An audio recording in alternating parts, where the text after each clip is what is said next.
Барлықтарыңызға қайырлы күн достар, сіздермен оңай медицина. Бүгінгі біздің жалпы қарастыратын тақырыбымыз тыныс алу жүйесі және жүрек-қан тамыр жүйесіне шолу жасайтын боламыз. Видеоның ұзақтығы жалпы ұзақ, бірақ соның өзінде тақырыпта бұлай оңай деп айта аламын, себебі бұл клиникалық тұрғыда кездесетін жалпы жағдаяттармен бөлісетін боламын. Негізі, ең бірінші біздің қарастыратын тақырыбымыз бронх өткізгіштігінің бұзылуы, яғни бронхтардың бітелу синдромы. Жалпы бронх бітелудің 4 механизмін қарастырады. Бұл инфекциялық, аллергиялық, обтурациялық және гемодинамикалық. Біріншісі инфекциялық, бұл бронхтар мен бронхиолдардағы вирусты немесе бактериалды қабыну. Ал аллергиялық дегеніміз бұл бронх құрылымдарының түйілуі және аллергиялық қабыну нәтижесінде пайда болатын жалпы механизм. Ал обтурациялық бөгде денелер аспирациясы бронхтарының сыртынан қысылуы. Гемодинамикалық бұл сол қарынша жүрек жетіспеушілігінен туындаған қан іркілісі. Бронх обструктивті синдром дегеніміз бұл бронхтар өзегі тарылғаннан бронх өткізгіштігінің жайылмалы жалпы диффузды бұзылуы. Бронх бітелуінің механизмі бұл кері қайтымды және қайтымсыз деп процестерге бөліп қарастырылады. Кері қайтымды бұл қайтаруға болады, яғни өткінші. Бұларға бронхтар бұлшықтың түйілуі, дискрения бұл қақырық тұтқырлығының өзгеруі және бронх бездері гиперсекрециясы, мукостаз. Бронхтар және олардың кілеге қабатының қабынудан ісінуі, инфильтрациясы. Сосын кері қайтымсыз бронхтар өзегі тарылуы, деформациясы және облитерациясы. Бронхтар қабырғасының фибропластикалық өзгерістері,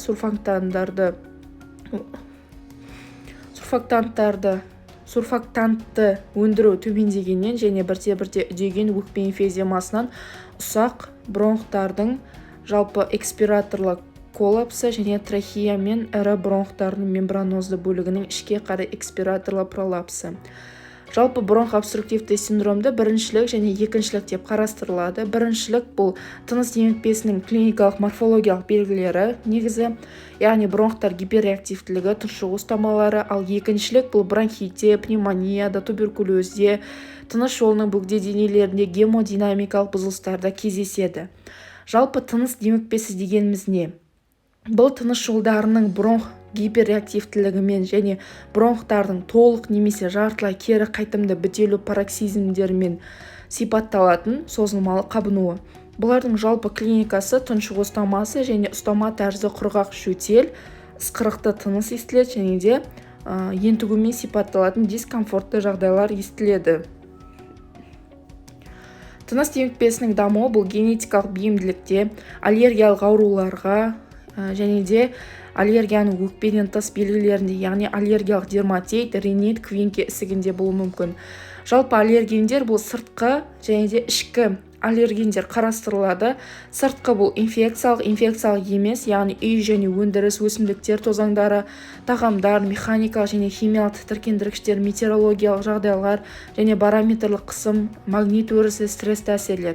Ал ішкі аллергендер бұлар микробтар антигендері, микробтардың тін белоктарының ыдырау метаболиттері және тағы басқалары жатқызылады. Жалпы бронх бітелу синдромы бұл шағымдарында экспираторлық ентігу, яғни дем шығару қиындаған және де дем шығару ұзарған. Мезгіл тұншығу дәрежесіне жетеді және де қиын бөлінетін жабысқақ қақырықты жөтел. Кейде әйнек тәрізді болып көрінуі мүмкін. Жалпы қарау барысында бізде тұншығу ұстамасы кезінде мәжбүрлі қалып, қолдармен тіреп, төсекте отыру қалпы, тынысқа қосымша тыныс бұлшықеттерін қосу, немесе төсектегі ортопноя қалпы, және де цианоз байқалады. Дабыл таяқшалары, яғни дабыл таяқшалары бұл саусақтарында кездеседі. Кеудені қарау барысында брадипноя, тыныс қимылдары көлемінің азайғаны және кеуде эмфизематозды, яғни бөшке тәріздес инспираторлық қалыпта. Пальпация кезінде бізде кеуде ригидті, яғни резидентті болуы, бұл серпімділігі төмендеген, дауыс дірілі әлсіреген. Перкуссия кезінде перкуторлы дыбыс қорап реңді, өкпенің жоғары шектері жоғары, төменгілері төмен ығысқан, өкпенің төменгі шектері экскурсиясы азайған. Аускультация барысында әлсіреген везикулярлы тынысты және дем шығару ұзарғанын байқаймыз. Қатаң тыныс, құрғақ ысқырықты және ызылдаған сырылдарды, дистанциялық сырылдарды анықтайды. Мылқау өкпе және ылғалды, ұсақ көпіршікті дыбыссыз сырылдар естілуі. Жалпы сыртқы тыныс функциясының өзгеруі бұл обструктивті типке тән, яғни тыныс шығару тездігі, форсирделінген 1 секундтық дем шығару көлемі және ватшал тифно индексі және басқалары төмендеген. Рентгендік тексеру кезінде өкпе тіні мөлдірлігі өскен, көкет деңгейі және қозғалуы төмендеген өкпе эмфиземасы анықталады. Қанды тексеру барысында эозинофилия, лимфоцитоз анықталынады. Және астматикалық жағдайы ұзаққа созылған тұншығу ұстамасы, бета-2 адренорецепторлар тежейтін бронхолитиктердің әсерінен қайтпайды. Тегіс бронхиалды обструкция, яғни бітелу, өкпелі гипертензия, жедел өкпе-текті жүрек дамиды. Гипоксемиялық ессіздік, яғни кома қосылады. Және де астматикалық жағдайдың 3 сатысы бар. Бұл бастапқы, декомпенсация және терминалды. Бронхтың бітелу, яғни обструктивті синдромын жалпы 2 синдроммен ажырату қажет. Бұл біріншісі бронхит, екіншісі жедел сол қарыншағылық жетіспеушілік синдромы. Бронхит деген бұл бронхтардың қабынудан зақымдалуы, яғни инфекциялық емес, инфекциялық деп қарастырылады. Белгілері бұл жөтел және де ентігу. Жөтел құрғақ немесе әртүрлі мөлшерлі болуы мүмкін, яғни тәулігіне 10 шақты миллилитрге дейін қақырықты, кілегейлі, іріңді, серозды, қанды жөтел болуы мүмкін. Қатты мазалайтын құрғақ жөтел кеңірдек немесе трахея зақымдалуында бола алады, бірақ бұл жағдайда сырылдар болмайды. Егер тәулігіне 200-500 мл қақырық бөлінетін болса, онда бронхоэктаз туралы немесе бронхқа ашылған абсцесс туралы ойлау қажет. Сырылдар ылғалды және құрғақ және шашыранды болып келеді. Зақымдалу деңгейі бұл проксимальды және дистальды бронхиттер деп қарастырылады. Проксимальды бронхиттер бұлар қабыну үрдісі жоғарыдан төменге қарай тарайды. Сосын ірі бронхтардан ұсақтыққа қарай. Проксимальды бронхит жалпы көбінесе ірі және де орта калибрлы бронхтарды зақымдайды, ал дистальды бронхиттер бұлар ұсақ және де терминальды бронхтардың зақымдалуы болады. Және де ең жиі мазалайтын бұл қақырықты жөтел болады. Ұсақ бронхтар патологиялық өзгеріске шалдыққан жағдайда соңынан ентігу қосылады. Келесі дистальды бронхиттер, терминальды бронхтар мен бронхиолдар зақымдалады, жөтел болмайды, яғни жөтел рефлексі рецепторлары жоқ, бірақ ентігу болады. Осындайда алдыменен ентігу пайда болады. Қабыну үрдісі төменнен жоғарыға қарай тарайды, ірі бронхтар мен кілегей бездерінде қабыну тарайды. Жөтел мен қақырық пайда болады. Кеудені қарау кезінде ешқандай ерекшелік байқалмайды, пальпация кезінде кеуде ауырмайды, серпімді болып келеді. Дауыс дірілі екі жақта да бірдей жақсы анықталады. Перкуссия кезінде барлық өкпе тіні тұсында айқын өкпелік тыныс анықталады. Аускультация барысында қатаң тыныс, биіктігі және тембрі әртүрлі құрғақ сырылдар анықталады. Рентгенде өкпе суреті күшейген, қанда аздаған лейкоцитоз және этоженнің тездетілуі анықталады. Қақырықта кілегейлі іріңді қақырық, аздап лейкоциттер анықталады.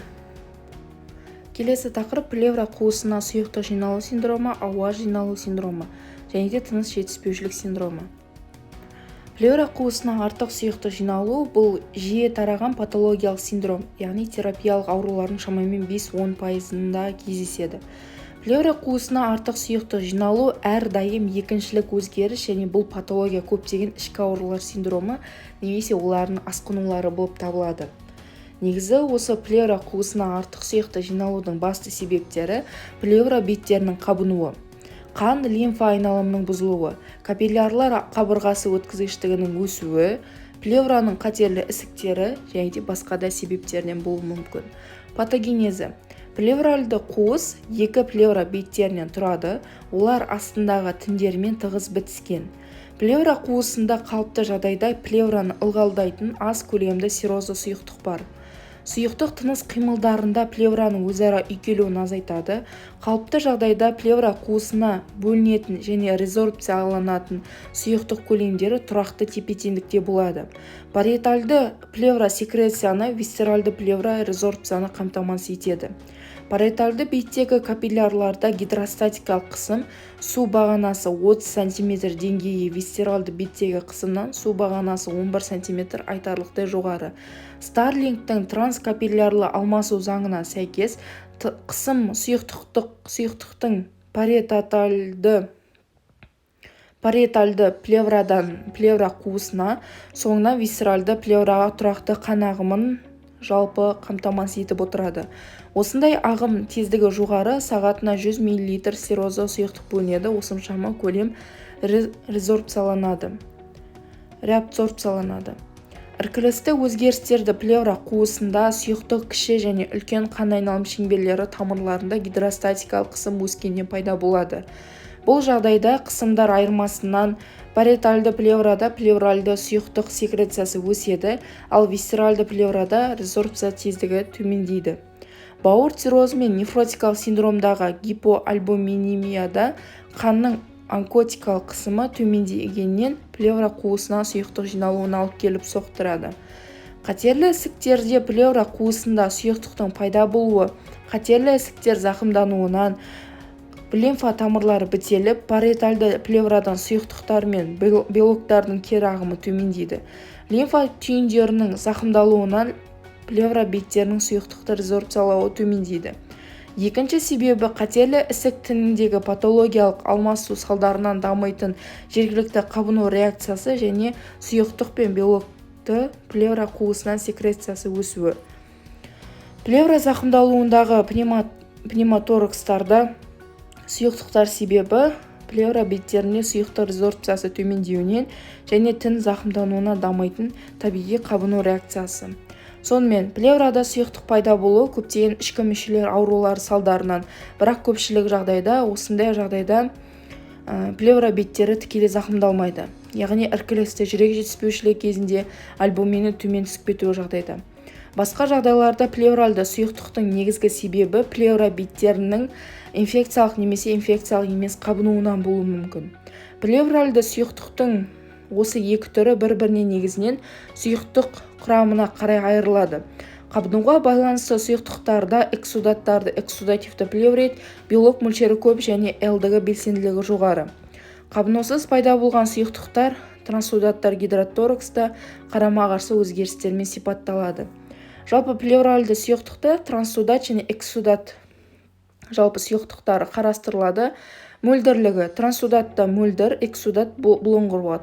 Белок мөлшері жалпы трансудаттан 1,6-ға дейін, ал эксудатта 1,7-ден бастап, яғни 1,7-ден жоғары. Меншікті салмағы трансудатта төмен, эксудатта жоғары. Қоспалары өте аз, яғни кездейсоқ кездеседі трансудатта, ал эксудат кезінде өте көп клетка қабынуы байқалады. Лейкоцисттер, лимфоцисттер, өлі клеткалар. Плеврит. Плевраның қабынуы. Сондықтан плеврада фибринді шөгінділер мен плевра қуысында эксудат пайда болады.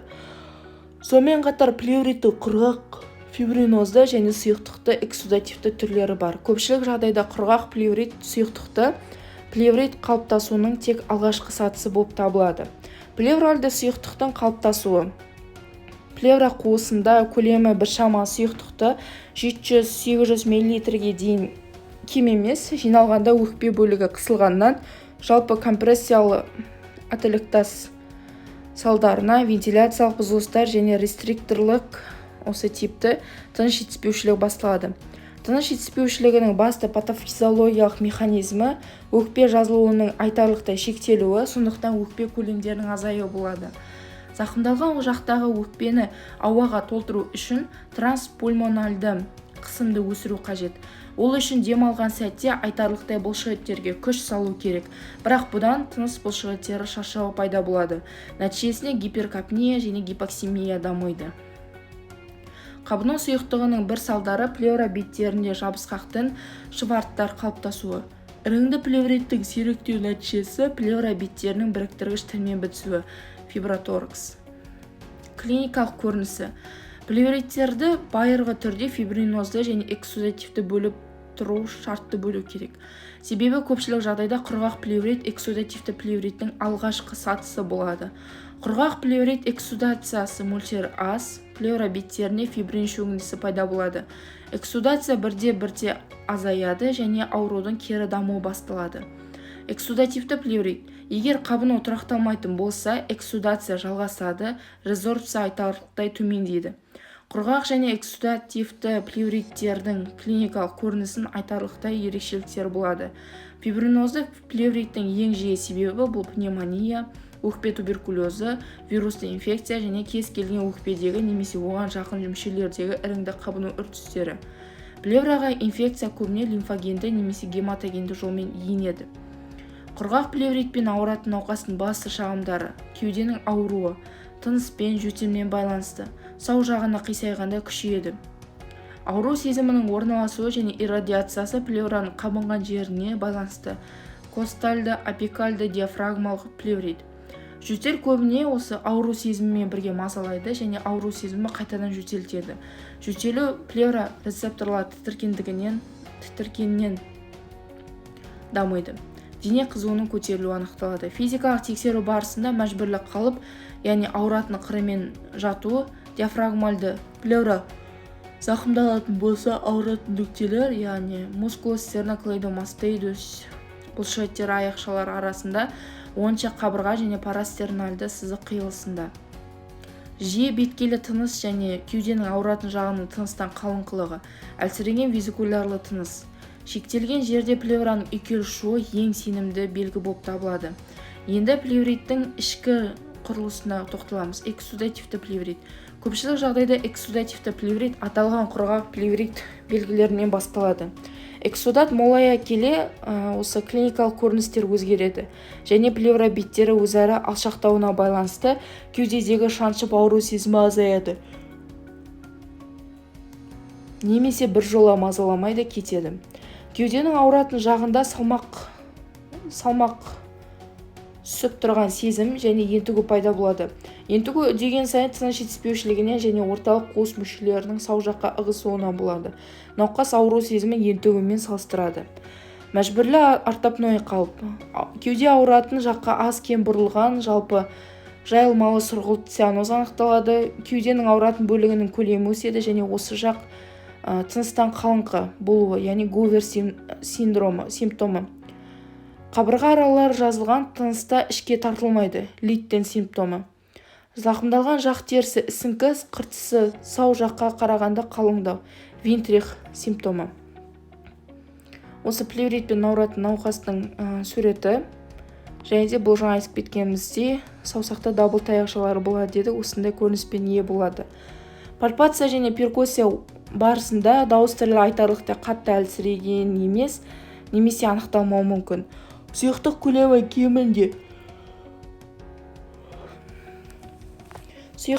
кемінде 300-400 мл болатын болса, перкуторлы дыбыстың тұйықталуы анықталады. Ал сұйықтықтың қалыңдығы айтарлықтай болатын болса, абсолютті тынық сан дыбыс анықталады. Сұйықтық сол жаққа жиналатын болса, алдымен пайда болатын клиникалық белгі траубе кеңістігіне сәйкес келетін тимпаникалық дыбыстың анықталмауы мүмкін. Сұйықтықтың жоғарғы шегі дамуазо элис сызығында, яғни эксудаттың көлемі көп болған жағдайда. Егер тынықтық кеуденің алдыңғы бөлігінде анықталатын болса, жоғарғы шегі арқа жаққа, жауырын ортасына жететін болса, онда сұйықтық көлемі 2-3 литрге дейін жетеді. Эксудат көлемі көп мол болатын болса, яғни 3-4 литрден көп болатын болса, эксудат көлемі мол болатын болса, яғни 3-4 литрдан көп болса, оның жоғарғы шегі жалпы горизонтальды бағытқа қарап орналастырылады. Эксудативті плеврит, дамуазо элис сызығы. Арқада тыныс шектен жоғары компрессионды аталектаз аймағы анықталады. Перкуссияда осы тұста жалпы тұйықталған тимпаникалық дыбыс анықталады. Сұйықтық көлемі мол болатын болса, яғни 4 литрдан көп болатын болса, қарсы жақта орталық қуыстың сау жаққа ығысуынан тұйықталмаған осы дыбыс анықталады. Тұйықталған аускультация барысында тынықтық түсінде тыныс әлсіреген немесе естілмейді. Тұйықталған тимпаникалық дыбыс компрессионды аталектаз аймағы. Тұйықталған тимпаникалық дыбыс компрессионды аталектаз аймағы тұсында тыныс әлсіреген бронхиалды крепитация естілуі мүмкін. Сұйықтықтың жоғарғы шегі үстінде плевраның үйкелушуі кейде болуы мүмкін. Жүрек қан тамыр жүйесін тексерген уақытта орталық қуыстың ығысу белгілері табылады.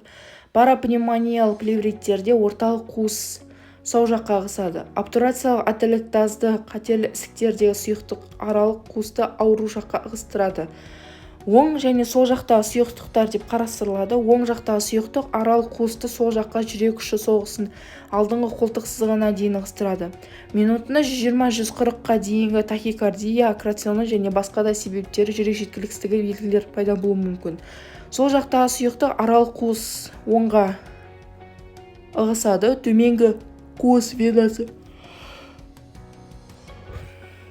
Төменгі қуыс венасы диафрагмада өтер жерде айтарлықтай иіледі. Қанның жүрекке кері оралуы шектеледі. Жүректің соққы көлемі айдау фракциясы төмендейді. Тұрақты артериалды гипотония дамиды. Плевриттің жалпы соңы эксудат әдетте 1-1,5 ай ішінде тарайды. Бұрынғы қабыну орнында плевра беттерінің айтарлықтай қалыңдауы сақталады. Көбіне плевралды беттері бітіседі. Жабысқақ тіндер қалуы мүмкін. Плевра қуысына ауа жиналу синдромы. Пневмоторакс плевра қуысына немесе өкпеде, немесе тікелей атмосферадан, кейде өңеш, асқазан, шектен ауа енуіне байланысты дамитын патологиялық синдром. Этиологиясына қарай травматикалық спонтанды ятрогенді пневмоторакстар бар. Аталғаннан басқа ашық, жабық және қақпақшалы пневмоторакстар болады. Бұлар шағымдары: ентігу кеуденің ауруы, жалпы қарау басында тері жамылғысының қоқылдығы, цианоз. Қарағанда кеудеде осы кеуденің ауру жағының шығыңқылығы, қабырға орталықтарының жазылуы, тахипноя және де дыбыстан ауру болады. Пальпация кезінде кеуденің зақымдалған жағының ауруы, регеттілігі, яғни резистентті болуы. Дауыс түрілі қатты әлсіреген немесе анықталмайды, тарамайды. Перкуссия. Айқын тимпаникалық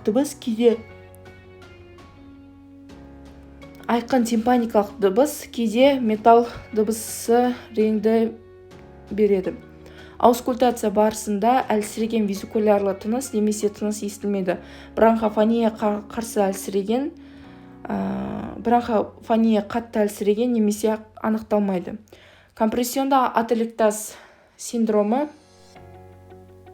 Егер тынықтық кеуденің алдыңғы бөлігінде анықталса, жоғарғы шегі арқа жақта жауырын ортасында жететін болса, онда сұйықтық көлемі 2-3 литрге дейін сәйкес келеді. Эксудат көлемі мол болатын болса, яғни 2-3 литрдан көп, яғни 3-4 литрдан көп болатын болса, оның жоғарғы шегі горизонталды бағытқа жақын орналасады. Эксудатты плеврит кезінде дамуазы Элли сызығы бойынша қарастырылады, яғни арқада тынық шектен жоғары компрессионды ателектаз аймағы орналасады. Перкуссияда осы тұста тұйықталған тимпаникалық дыбыс анықталады. Сұйықтық көлемі мол болатын болса, яғни 4 литрдан көп болатын болса, қарсы жақта орталық қуыстың сау жаққа ығысуынан тұйықталған дыбыс анықталады. Аускультация барысында тынықтық тұсында тыныс әлсіреген немесе естілмеуі мүмкін. Тұйықталған тимпаникалық дыбыс бұл компрессионды ателектаз аймағы тұсында тыныс әлсіреген брахиалды крепитация естілуі мүмкін. Сұйықтықтың жоғарғы шегі үстінде плевраның үйкелу шуы кейде болуы мүмкін. Жүрек қан тамыр жүйесін тексерген уақытта орталық қуыстың ығысу белгілері табылады. Парапневмониялық плевриттерде орталық қуыс сау жаққа да ығысуы мүмкін. Обтурациялық ателектазы қатерлі ісіктердегі сұйықтық аралық қуысты ауру жаққа ығыстырады. Оң жақтағы сұйықтық аралық қуысты сол жаққа жүрек ұшы соғысының алдыңғы қолтық сызығына дейін ығыстырады. Минутына 120-140-қа дейінгі тахикардия, окрационы және де жүрек жеткіліксіздігі белгілері пайда болуы мүмкін. Сол жақтағы сұйықтықта аралық қуыс оңға ығысады. Төменгі қуыс венасы диафрагмадан өтер жерде айтарлықтай иіледі. Қанның жүрекке кері оралуы шектеледі. Жүректің соққы көлемі, айдау фракциясы төмендейді. Тұрақты артериалды гипотония анықталады. Плевриттің соңы. Эксудат әдетте 1-1,5 ай ішінде тарайды. Бұрынғы қабыну орнында плевра беттерінің айтарлықтай қалыңдауы сақталады. Көбіне плевральды беттері бітіседі, яғни жабысқақ тіндер қалады. Плевра қуысына ауа жиналу синдромы, яғни пневмоторакс. Пневмоторакс дегеніміз бұл плевра қуысына немесе өкпеден, немесе тікелей атмосферадан, кейде өңеш, асқазан, ішектен ауа енуіне байланысты дамитын патологиялық синдром. Этиологиясына қарай травматикалық спонтанды ятрогенді пневмоторакстар бар, яғни дәрі-дәрмектің әсерінен пайда болған пневмоторакстар. Аталғаннан басқа ашық, жабық және қақпақшалы пневмоторакстар кездесуі мүмкін. Шағымдары, яғни науқастың шағымдары бұл ентігуге шағымдайды, сосын кеуде тұсының ауырсынуына шағымдайды. Объективті қараған уақытта тері жамылғысының қуқылдығы цианоз, яғни көгеру байқалады. Кеудені қараған уақытта кеуденің ауру жағының шығыңқылығы, қабырға аралықтарының жазылуы, тахипноя, тыныстан ауру жағының қалыңқылығы байқалады. Пальпация кезінде кеуденің зақымдалған жағының ауруы, регеттілігі анықталады. Дауыс дірілі қатты әлсіреген немесе анықталмауы мүмкін. Таралмайды. Перкуссия. Анық тимпаникалық дыбыс, кейде металл дыбысы реңді дыбыс естіледі. Аускультация барысында әлсіреген визикулярлы тыныс немесе тыныс естілмеуі мүмкін. Бронхофония қатты әлсіреген немесе анықталмайды. Компрессионды ателектаз синдромы. Бұл синдром өкпе тіні сыртынан сұйықтықпен, яғни гидроторакс немесе ауамен пневмоторакс сығылғанда пайда болады. Патоморфология. Өкпе тіні тығыздалған, бірақ ауа әлі де бар, себебі бронхпен байланысы үзілмеген және өкпеге ауа енуі жалғасады. Шағымдары, яғни науқастың шағымдары, ентігуге, жөтелге, кеуденің ауырсуына шағымданады. Жалпы қарау барысында цианоз анықталады. Кеудені қарау кезінде плевра қуысына сұйық немесе ауа жиналғаннан кеуденің ауру жағы шығыңқы, тахипноя, ауру жақтың тыныстан қалыңқылығы байқалады. Пальпация кезінде кеуденің ауру жағының регеттілігі, дауыс дірілі аздап күшейген. Перкуссия. Тимпаникалық реңді тұйықталған дыбыс байқалады. Аускультация барысында тыныс бронхиалды реңді әлсіреген визикулярлы немесе бронхиалды тыныс қалыптасуына жағдай болады. Өкпе тіні тығыздалады. Келесі синдром тыныс жетіспеушілік синдромы. Тыныс жетіспеушілік синдромы дегеніміз бұл қанның қалыпты газ құрамы қамтамасыз етілмейтін патологиялық жағдай немесе ол сыртқы тыныс механизмдері күшімен сақталады. Негізгі механизмдері альвеолалардың вентиляциясы, молекулярлық оттегі мен көмір қышқыл диффузиясы және капиллярлар арқылы қан перфузиясының бұзылысы. Тыныс жетіспеушілік синдромының клиникасы бұл ентігуге, цианозға және жүрек жетіспеушілігіне шағымданады. Бұл көбінесе ісіктермен шағымдануы мүмкін. Жалпы тыныс жетіспеушілік синдромының типтері бұл обструктивті, рестриктивті және аралас тип болып қарастырылады. Обструктивті тип дегеніміз бұл бронхтар түйілгеннен, тарылғаннан, ірі бронхтар немесе трахеяның қысылуынан бронх арқылы ауа ағымының қиындауы болады. Ал рестриктивті тип бұл пневмосклероз, гидропневмоторакс, көлемді плевральды жабысқақ тіндер және тағы басқа салдарынан өкпенің кеңуі және қабысуының шектелуі. Ал аралас тип дегеніміз бұл екі тип белгілері қатар болады, бірақ біреуінің белгілері басым болып келеді. Жалпы дәрежесіне қарай 3 дәреже анықталады. Бірінші, екінші, үшінші дәреже. Бірінші дәрежеде тыныс жетіспеушілік симптомдары аздаған немесе айтарлықтай физикалық жүктемеден пайда болады. Ал екінші дәреже кезінде ентігу аз кем физикалық жүктемеде пайда болады. Компенсаторлы механизмдер тыныштық күйде де қосылған болып келеді. Үшінші дәрежесі ентігу, тыныштық кезде де ентігу, цианоз анықталады. Келесі тақырыбымыз плевра қуысына сұйықтық жиналу синдромы, ауа жиналу синдромы. Келесі тақырып жүрек ақауы. Жалпы жүрек ақауы. Жүрек қақпақша аппаратының зақымдалу синдромы жүрек ақауы салдарынан қалыптасады.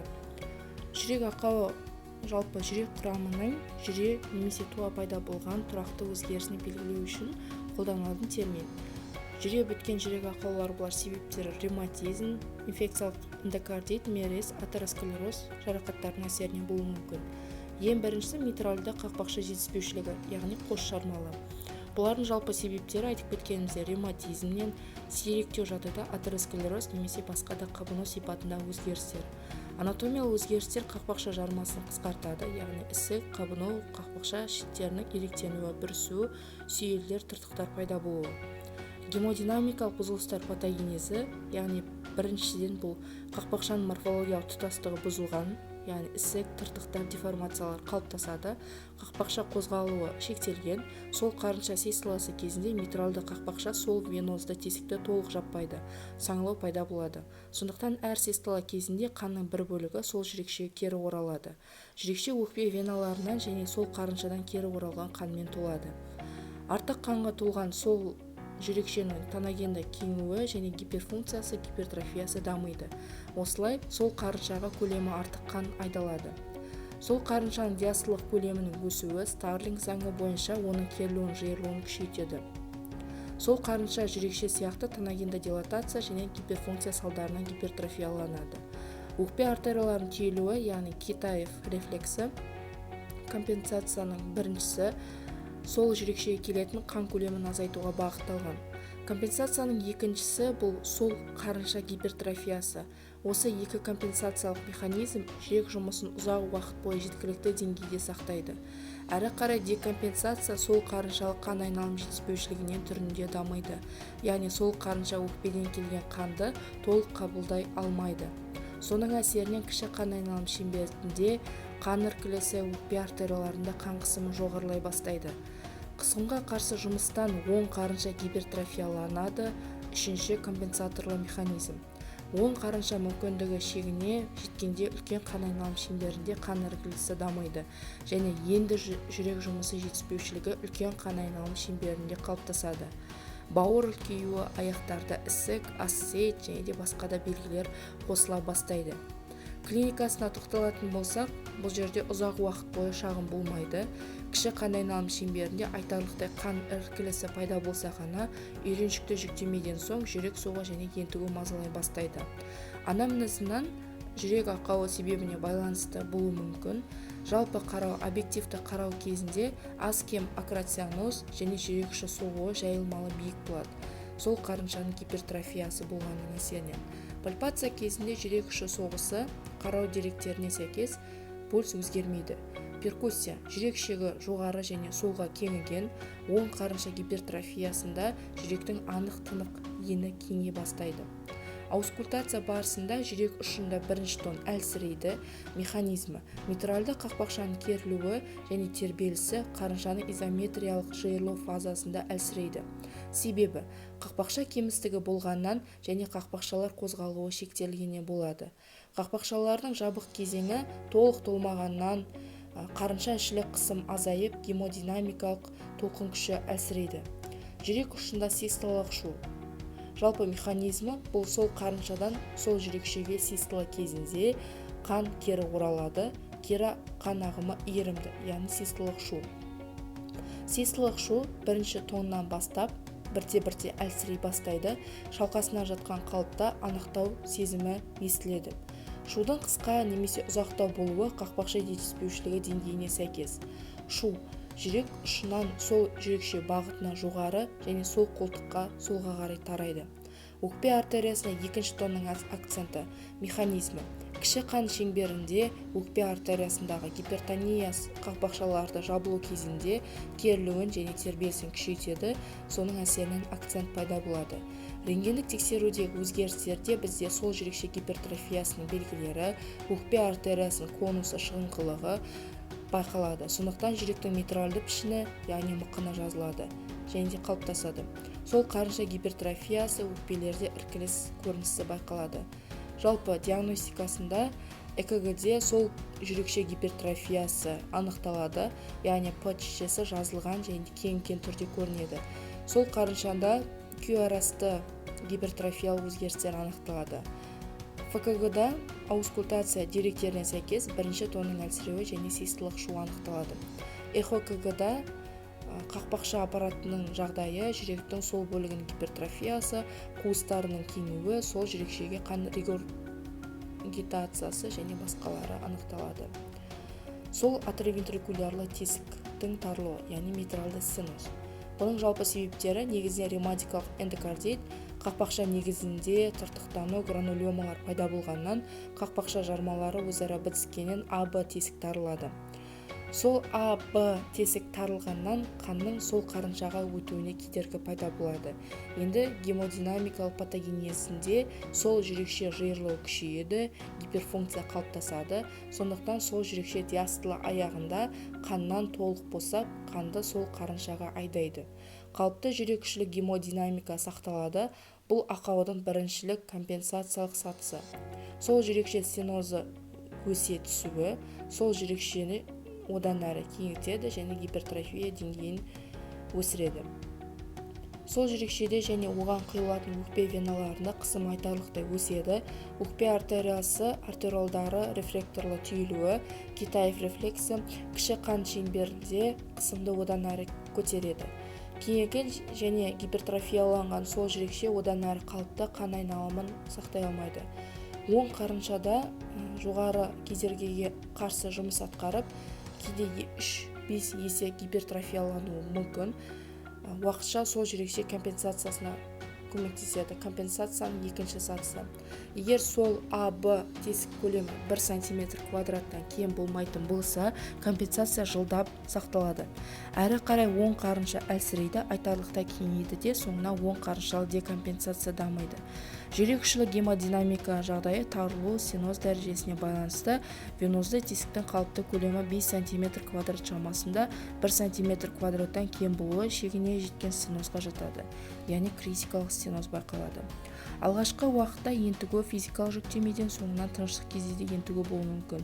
Көбіне түнгі уақытта тұншығу, жөтел, олар жатқан кезде күшейеді, отырғанда азаюы мүмкін. Шағымдардың бәрі кіші қан айналым шеңберіне өскен қан қысымы мен қан іркілісіне байланысты. Қан қысымы өсуі өкпе артериясы капиллярлары жыртылуына әкеп соқтырады. Сондықтан қанда қақырық пайда болады, яғни қанда қақырық пайда болады. Кешірек ісіктер, іштің көлемінің өсуі, үлкен қан шеңбері, декомпенсацияның басқа белгілері қосылады. Қарау кезінде, объективті қарау кезінде пациентті физикалық дамуы кемдігі болуы мүмкін. Компенсация сатысында өзгеріс болмайды, соңынан науқас түрегеп отыруға мәжбүрлік аккреционоз ісіктер пайда болады. Мүшелеп қарау барысында бетте цианозды қызыл шырайлылық фацис митралис анықталады.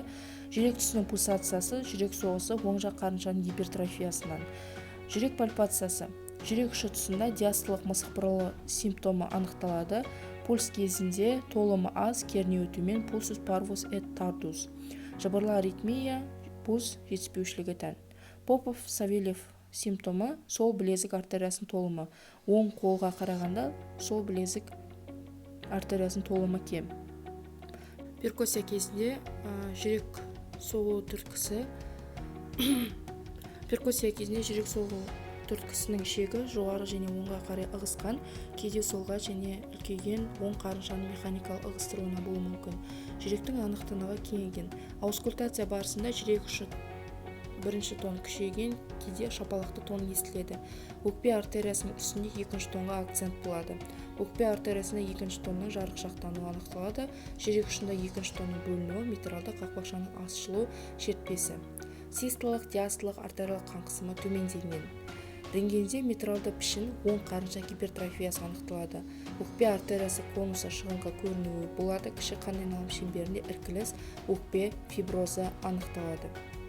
ЭКГ-де П митраль, яғни оң жүрекше оң қарынша гипертрофиясы, жиі жабырлы аритмия кездеседі. ФКГ-да аускультация деректері жазылады. ЭХОКГ-да қақпақшалар аппараты және басқалары болады. Үш жармалы қақпақша жетіспеушілігі кезінде клиникасында ентігу, аяқтағы ісіну, іш көлемінің өсуі байқалады. Қарау кезінде, объективті қарау кезінде тері, кілеге, қабық цианозы, мойын, көк тамыры пульсациясы анықталады. Оң мәнді веналық пульс, эпигастральды пульсация, жүрек соғуының күшеюі анықталады. Пальпация барысында мойын веналарының пульсациясы, бауыр пульсациясы, бауыр тұсын қысқанда мойын веналарының кеңеюі, яғни плэш симптомы анықталады. Алты баған симптомы анықталады. Перкуссия барысында жүрек соғысы түрткісі, осы шегінің оңға ағысуы, анық тынық көлемінің кеңеюі анықталады. Аускультация барысында бірінші тон әлсіреген, төртінші нүктеде систолық шуы анықталады. Рентгенде кіші қан айналым шеңберінде іркіліс болмаса да оң жүрекшеме қарыншаның үлкеюі анықталады. ЭКГ-де оң жүрекшенің гипертрофиясы, П пульмональ, оң қарыншаның гипертрофиясы анықталады. Қолқа қақпақшаларының жетіспеушілігі барлық жүре біткен ақаулардың 14%-ын құрайды. Көбіне ерлерде кездеседі. Жалпы этиологиясы бұл ревматизм, инфекциялық эндокардит, мерез, коллагеноздар, атеросклероз сиректеу болуы мүмкін, жарақат, туа біткен жүрек ақаулары. Бұл жерде Марфан синдромы анықталады, және де қолқа коарктациясы, суб аортальды стеноз, қарынша аралық перденің кемістігі және басқалары анықталады. Жармалардың бірісуі немесе қысқаруы, қолқа сағасының айтарлықтай кеңеюі анықталады. Гемодинамиканың патогенезі. Жалпы гемодинамика бұл қолқа мен сол қарынша арасындағы қысым айырмасына және диастола ұзақтығына байланысты. Қолқа қақпақшалары жетіспегендіктен диастола кезінде айдалған қанның бірер бөлігі сол қарыншаға кері оралады. Сол қарынша гипертрофиясы алғашқы кезде систолада қарыншаны толық босатады. Кері оралатын қан көлемі жетіспеушілік дәрежесіне байланысты, яғни 5-50%. Қан көлемі сол жүрекшеден, яғни кері оралған өскеннен сол қарынша кеңейді, гипертрофияланады. Артығымен толған сол қарыншаның қанын азайту үшін қатты жиырылады да, бірақ біртіндеп ұзаққа созылған артық жүктемеден сол қарыншаның күші әлсірейді және кеңейді. Тоногенді дилатациясы анықталады, компенсацияның жүрек-қышылық механизмі дамиды. Қолқалық жүрек жетіспеушілікте систола кезінде сол қарыншаның қуысының қысымы қақпақшаны ашуға қажетті мөлшерге тез көтеріледі. Изометриялық жиырылу фазасы қысқарады, ал қан айдау фазасы ұзарады. Компенсация ретінде шеттегі тамырлар түйіледі. Тахикардия сол қарыншаға қанның кері оралуын азайтады. Айтарлықтай дилатация митральды қақпақшаның салыстырмалы жетіспеушілігіне әкеп соқтырады. Сол қарыншада қан көлемі одан әрі өседі. Қан сол жүрекшеден және қолқадан келеді. Сол жүрекше гиперфункциясы, гипертрофиясы және дилатациясы дамиды. Әрі қарай кіші қан айналым шеңберіне қысым көтеріледі. Пассивті өкпелі гипертензия, оң қарыншаның гиперфункциясы және гипертрофиясы анықталады. Оң қарыншада қысым көтерілу үш жармалы қақпақшаның салыстырмалы жетіспеушілігінде және үлкен қан айналым шеңберінің іркілісіне, венозды қысым көтерілуіне, яғни декомпенсацияға әкеліп соқтырады. Жалпы шағымдары: бас айналу, бас ауру, жүрек соғу, жүрек түсінің ауруы, мойын, бас пульсациясы анықталады. Декомпенсация сатысында ентігу, диастолалық қан қысымының төмендігіне бас ауырады және де бас айналу мүмкін. Ми қан айналым жетіспеушілігінен дамиды. Жүректің жиі соғуы қанның кері қайтпауына компенсаторлық жауап болуы мүмкін. Тахикардиядан диастола қысқарады. Жүрек ауруы қолқадан тәж артериясында артериялық қан қысымының төмендігінен және салыстырмалы тәж қан айналымының жетіспеушілігінен болады. Объективті өзгерістер, яғни сыртқы тері жалмығысының қолқылдығы, әсіресе жүктемеден соң, яғни физическая нагрузка түскеннен кейін тамырлардың рефлекторлы түйілгеннен болады. Айтарлықтай пульсациясы, яғни миосе симптомы анықталады. Қарашықтың пульспен синхронды кеңуі және тарылуы анықталады. Каротид биі, Квинке симптомы, капиллярлы пульс, Ландольф симптомы, пульспен синхронды түрде жұмсақ таңдайдың теңселуі, жүрек аймағында жүрек ұшы соғуының биіктігі және кеңдігі, солға әрі төмен ығысуы байқалады. Жүрек пальпациясы, жүрек ұшы соғысы күшейген, көтеріңкі күмбез тәрізді солға және төмен ығысқан. Перкуссия барысында жүрек ішегі солға әрі төмен ығысқан, алдыңғы қолтық сызығына дейін. Аускультация барысында жүрек ұшында бірінші тон әлсіреген, қолқада екінші тон әлсіреген, қолқада екінші аускультациялық нүкте диастолалық шу анықталады. Екінші тоннан кейін бірден естіледі, диастола аяғында біртіндеп азаяды, жұмсақ үрлеген тәрізді болып келеді. Бұлардың жақсы естілуі нүктесі бұл төстің сол қырында үшінші қабырға аралығында, науқастың тік тұрған қалпында, әсіресе терең дем шығарғанда қанның кері ағымы тездегеннен, дененің алға еңкейтіп тыңдағанда немесе шынтақ тізе қалпында болады. Шудың тарауы қан ағымы бағытымен төстің сол қыры бойымен жүрек ұшында байқалады. Тахикардия жыбырлы аритмияда, жүрек жетіспеушілігінде шу әлсірейді. Оң жақта екінші қабырға аралығында мойынға тарайтын систолалық шу естілуі қолқа стенозы қосылуының белгісі болады. Ірі тамырларды естілетіндер бұлар траубе қостоны, дюразенің қосшуы, тамырды қыса тыңдағанда жасанды стеноза естілетін шу. Олар систола, диастола кезінде тамырлар қабырғасы тербелісінен пайда болады. Рентгенде жүректің қолқалық пішімі отырған үйрек кескіні болады. Жүрек пульсациясы күшейген, қолқа кеңейген, жүрек мықыны жақсы айқындалған. ЭКГ-де левограмма сол қарынша гипертрофиясы анықталады. Ал ФКГ-да аускультация, яғни тондар, шулар және олардың ерекшеліктерінің деректеріне сәйкес келеді. ЭХОКГ барысында осы қақпақша аппараты жағдайы, қабырғалар, перделердің өлшемі, қарыншалардың соңғы систолалық және диастолалық көлемдері, жүректің насостық функциясы анықталады. Жүректің жетіспеушілік болашағы қақпақшалар кемістігі мөлшеріне, миокард жағдайына байланысты. Қолқа сағағы стенозы бұл көбіне ақаулармен бірге кездеседі. Бұлардың жалпы себептері жаңа айтып кеткенімізде ревматизм, инфекциялық эндокардит деген сияқты әсерлерден болуы мүмкін. Қақпақшалы жармалары өзара бітіскеннен қақпақшалық стеноздар кездеседі. Қақпақша астылық, яғни субаорталды стеноздар туа біткен ақаулар, яғни қақпақшалар сау гипертрофиядан сол қарыншаның шығар жерінде қан ағымына кедергілер болады. Қолқаның салыстырмалы стенозы қолқаның өрлеу бөлігі артериялық гипертензияның салдарынан кеңейген. Стеноз сол қарыншадан қолқаға қан ағуын айтарлықтай кедергі келтіреді, сондықтан бірнеше компенсаторлық механизмдер дамиды. Біріншісі, сол қарынша систоласы ұзарады, қанның қолқаға ауысуы ұзақтау, оның толық босауына жағдай жасайды. Екіншісі, сол қарыншада қысымның өсуі қолқа тесігі арқылы өтетін қан көлемін өсіреді. Сол қарынша систоланың ұзаруы, қысымның өсуі сол қарыншаның тек қолқа стенозында кездесетін айтарлықтай гипертрофиясын қалыптастырады. Гипертрофия нәтижесінде жүректің минуттық көлемі ұзақ уақыт сақталады, бірақ жүктемелерде бұл көлем қолқа тесігі тар болғандықтан енді өсе алмайды. Сол қарыншаның жиырылу күші әлсірегенде оның қуысы дилатацияланады. Сол қарынша қуысындағы соңғы диастолық қысым өседі, әрі қарай қысым сол жүрекшеде кіші қан айналым шеңберінде өседі. Үлкен қан айналым шеңберінде іркілістер пайда болады.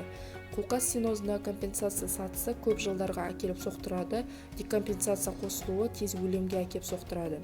Компенсация сатысында шағым болмайды, науқастар ауыр жұмыстарды да орындай алады.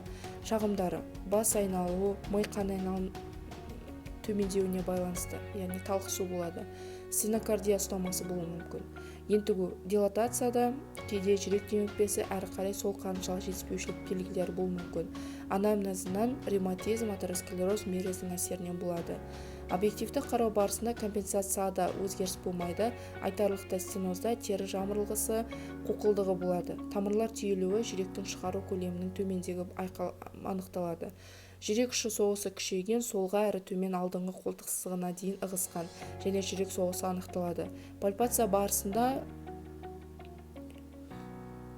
систолық мысық пырылы феномені әсіресе жатып іштен терең дем шығарғанда анықталады. Перкуссияда жүректің сол жақтағы шегі солға әрі төмен ығысқан. Аускультация барысында жүрек ұшында бірінші тон сақталған немесе әлсіреген, қолқада екінші тон әлсіреген немесе естілмейді. Өкпе артериясында екінші тонның акценті анықталады. Рентгенде сол қарыншаның соңынан жүрекшенің кеңуі, тек осыдан кейін оң қарынша кеңейді. Қолқалық пішін отырған үйрек сияқты болады, мықыны анықталған. ЭКГ-да бастысы сол қарыншаның жағы гипертрофиясы анықталады. ФКГ-да тондарының әлсіреуі, қолқада ромб тәрізді систолық шу анықталады. ЭХОКГ-да қақпақшалар жағдайы, сол қарыншаның гипертрофиясы, қуыстардың кеңуі, шығару фракциясы, регургитациялар анықталады. Қолқа стенозы диагностикасын 3 топты белгілері бойынша орындалады, яғни қақпақшалы, сол қарыншалы, жүректің шығару функциясының төмендеуіне байланысты. Қақпақшалы бұл систолық діріл, систолық шу, екінші тонның әлсіреуі, ЭХОКГ қақпақшалар өзгерістері анықталады. Сол қарыншалық белгілер бұлар жүрек ұшы соғысының күшеюі, жүрек шегінің солға кеңуі, сол қарыншаның өсуі, яғни бұл рентгенде, ЭХОКГ-да, ЭКГ-да білінеді. Жүректің шығару функциясының төмендеуіне байланысты симптомдар: кенеттен әлсіздік, талықсу, бас ауруы, бас айналу, систолық қан қысымы төмендігі, пульс сирексеу, толымы төмен болады. Келесі тақырыбымыз артериялық гипертензия, яғни оның себептері, симптомдары және негізгі диагностикалық әдістері. Жалпы артериялық гипертензия синдромы дегеніміз бұл систолық және диастолық артериялық қан қысымының көтерілуі. Қазіргі кезде артериялық гипертензия және атеросклероз жүрек қан тамыр жүйесінің біріне бірі ілесе жүретін қауіпті аурулары. Қауіптілігі ауру эпидемия түрінде жиі кездесуінде және еңбекке қабілеттілікті төмендетіп, ерте мүгедектікке, өлімге әкеп соқтыруында. Артериялық гипертензия жүрек, ми, бүйрек тамырларын зақымдайды және басқа да күрделі асқынулармен ұласады. Артерия декомпрессиялы кезінде естілетін дыбыстардың динамикасы бар. Бірінші фазасы тондардың пайда болуы, екіншісі тондардың шумен алмасуы, үшінші фазасы тонның шудың қайта айқын тондармен алмасуы, төртінші фазасы тондардың әлсіреуі, бесінші фазасы дыбыстардың естілмеуі. Артериялық қан қысымының түрлері бұл систолық, диастолық, пульстық деп қарастырылады. Систолық бұл сол қарынша систоласы кезінде қан қысымының деңгейі, ал диастолық бұл сол қарынша диастоласы кезінде қан қысымының деңгейі, ал пульстық бұл қысымдардың айырмасы. Артериялық гипертензия негізі артериолдардың түйілуінен пайда болады. Ең қиыны қалыпты қан қысымы мөлшері деген ұғым. себебі қан қысымы көптеген жайларға тәуелді интегральды көрсеткіш. Артериялық гипертензия деңгейі науқастың жынысына, жасына, осы физикалық жүктеме және эмоционалды жағдайына, қоршаған орта температурасына, барометрлік қысым мөлшеріне байланысты. Қан қысымының деңгейі адам ұйықтап жатқанда, белсенді кезінде, тіпті дене қалпының өзгеруіне, қан қысымының өлшеу әдісіне және жағдайына байланысты. Кездейсоқ артериялық гипертензия және рабочий, яғни офистік артериялық гипертензия деген түсінік бар. Дүниежүзілік денсаулық сақтау ұйымы эксперттері мен халықаралық гипертония қоғамының ұсынған артериялық гипертензияның жіктеуі 1999 жылға сәйкес. Оптимальды, яғни ең тиімдісі систолық қан қысымы 120-ға дейін, диастолық қан қысымы 80 мм сынап бағанасына дейін, ал қалыптысы 130-ға дейін, 130-да 85-ге дейін. Жоғарылаған қалыпты бұл 130-дан 139-ға дейін, ал диастолық 85-те 89-ға дейін. Ал гипертония десе бұл 140-тан жоғары болған жағдайда, диастолық артериялық қан қысым 90-нан жоғары болған жағдайда есептелінеді. Негізі осы дәрежені еске сақтап алғандарыңыз дұрыс, яғни бұл дәрежені жалпы қалыпты жағдайда гипертония деп диагноз қоямыз. Бұл 140-тан 90-нан жоғары болған жағдайда. Бірінші дәрежелі бұл 140-тан 159-ға дейін, 90-нан 99-ға дейін. Екінші дәреже 160-тан 179-ға дейін, 100-ден 109-ға дейін. Үшінші дәреже 180-нен жоғары, 110-нан жоғары болған жағдайда. 1911 жылы белгілі клиницист Франк әлемге эссенциалды гипертония атауын ұсынды. Эссенциалды дегеніміз бұл 1911 жылдан және де әлі күнге дейін артериалдық тонустардың жоғарылауы себебінен белгісіз деген мағынаны білдіреді. Жалпы артериялық гипертензия бұл екі топқа жіктелінеді: біріншілік және екіншілік. Біріншілік бұл эссенциалды, екіншілік бұл симптомды. Біріншілік бұл гипертонияның этиологиясы белгісіз, олардың ішіне гипертония ауруы бөлінеді. Ал екіншілік бұл артериялық гипертензияның ішкі мүшелер, яғни тамырлар, жүрек, бүйрек, ішкі секреция бездері және басқаларының патологиясына байланысты. Ұзаққа созылған нервтік психикалық жарақат, эмоционалды жүктемелер, психикалық қатты шаршау, қажу, налу, артық ой қызметі. Екінші ретте бұл гуморальды жүйеде прессорлық және депрессорлық әсерлері бар өзгерістер қосылады. Әрі қарай тұздардың да әсері барын анықталады. Тұздардың этиологиялық рөлі, яғни натрий, кадмий, магнийдің рөлін анықтаймыз. Жалпы артериялық гипертензияның көтерілуіне тұздың да әсері бар. Оның қазір алдағы уақытта айтатын боламыз. Натрий иондары суды ағзада кідіртеді, тамырлардың прессорлық әсерлерге сезімталдығын өсіреді, тамыр қабырғасын ісіндіреді. Ал кадмий деген бұл тамырларды түйілтеді, ағзада натрий кідіртеді, ренин белсенділігін арттырады. Магний тамырлардың прессорлық әсерлерге сезімталдығын төмендетеді, тамырларды кеңейтеді. Соның гипернатремия, гиперкадмия, гипомагнемия бұл артериялық гипертензияның дамуына ықпал етеді. Жалпы адамның жас ұлғайғанда атеросклероз, эндокринді өзгерістер қосылады. Атеросклероз бұл ми, бүйрек ишемиясы, қолқа доғасында барорецепторлардың депрессорлық әсерлері төмендейді, яғни атеросклероз үдейді. Эндокринді өзгерістер қосылады, жыныс бездерінің эстрогенді және андрогенді функциялары әлсірейді де, бүйрек бездері компенсация ретінде катехоламиндердің бөлуі артады. Генетикалық бейімділік. Аталғандар бірге немесе жеке дара негізгі нерв жүйесіндегі өзгерістердің әсерінің ауру ретінде қалыптасуына ықпал етеді. Орталық механизмдерден басқа артериялық гипертензияның патогенезінде бүйректердегі өзгерістердің рөлі өте маңызды. Бүйректе прессорлық әсері бар ренин және простагландиндер G2 түзіледі де, сонымен қатар депрессорлық әсері бар простагландиндер E2 және D кининдер, брадикининдер түзіледі. Қалыпты жағдайда прессорлар, депрессорлар арасында белгілі арақатынас болады. Артериялық гипертензияда прессорларды синтездеу мөлшері өсіп, депрессорларды бөлу төмендейді. Ренин бұл бүйректердің экстрагломерулярлы аппаратты ишемиясы салдарынан бөлінеді. Ренин глобулинмен қосылып А1-ге айналады. Ангиотензин түрлендіретін фермент әсерінен А2 және әрі қарай А3-ге синтезделеді. А2 бұл вазопрессорлық әсері өте күшті гормон. Яғни вазопрессор деген бұл тамыр тарылтушы. Ол артериялық қан қысымын тамырлар орталығына тікелей әсер беру арқылы көтереді. Ал А3 бүйрек бездерінің альдостеронды синтезін өсіреді, натрий және су реабсорбциясы артады да артериялық гипертензия өшеді. Сонымен ағзада ренин, ангиотензин, альдостерон белсенділігі артады да артериялық гипертензия тұрақтанады.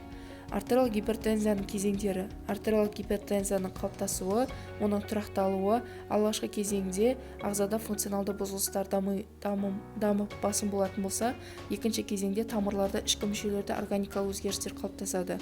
Негізгі өзгеріс тамырлардың тонусы, артериялдардың түйілуі өсуінде және жүрек жұмысында анықталады. Осы жағдайлар артериялық гипертензия деңгейі және гемодинамика, содан кейін гиперкинетикалық түрін қалыптастырады. Бас ауруы. Бас осы ұйқыдан соң, яғни таңертеңгі уақытта сыздап қысып ауырады, жұмыс атқарғанда күшейе түседі, түске таман басылады, бәсеңсейді. Төбе тұсы солқылдап күйдіріп ауруы мүмкін, маңдай немесе шеке тұсы сілдей тартуы мүмкін, бірақ шеге тұсының кері тартып ауруы өте тән болады.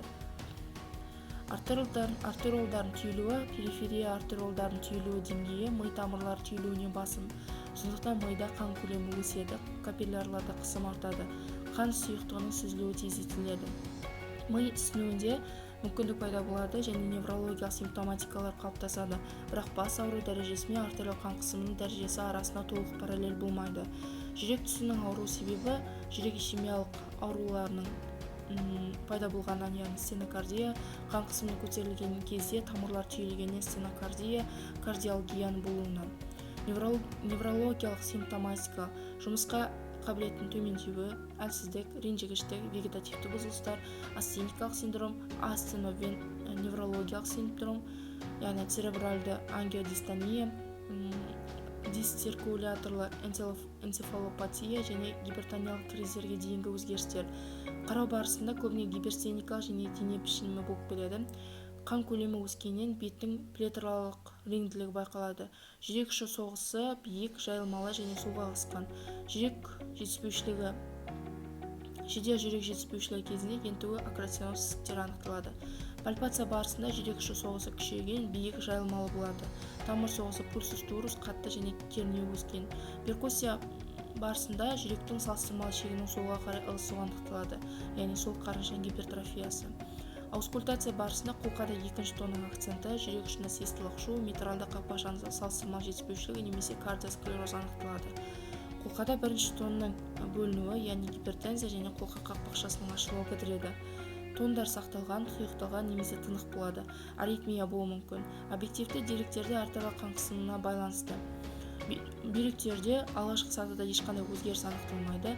Соңынан нефросклероз, бүйректің біріншілік семуі, сосын созылмалы бүйрек жетіспеушілігінің симптомдары анықталады. Орталық жүйке жүйесінде бас ауруы, ұйқы бұзылуы, энцефалопатия, неврологиялық симптомдар анықталады. Көздің торлық қабатында артериолдардың түйілуі, венулалар кемуі, ангиопатия, салюс 1, 2 және ЭКГ, ФКГ рентгендік зерттеулер анықталады. Екіншілік артериялық гипертензия бұл бүйректік ренопаренхиматозы және реноваскулярлы, сосын эндокриндік, тамырлық, екінші нейрогенді, экзогенді химиялық әсерлерге байланысты артериялық гипертензия. Симпатомиметиктерді, контрацептивтерді қабылдау, бояу, лак дәрілермен жұмыс жасау. Екіншілік артериялық гипертензия болуы мүмкін жағдайлары бұл артериялық гипертензияның жас адамдарда болса, симптомсыз өтсе, артериялық гипертензияда криз болмаған жағдайда, диастолық артериялық қан қысымы басым болатын болса, гипотензивті ем әсері әлсіз болған жағдайда немесе болмайтын болса, артериялық гипертензиядан басқа ішкі мүшелердің аурулары белгілі болса.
Сіздермен бірге болған қиын тақырыпты оңай тілмен түсіндіретін оңай медицина. Барлықтарыңызға сәттілік. Соңына дейін қарағандарыңызға рахмет. Оқуда жемісті болыңыздар.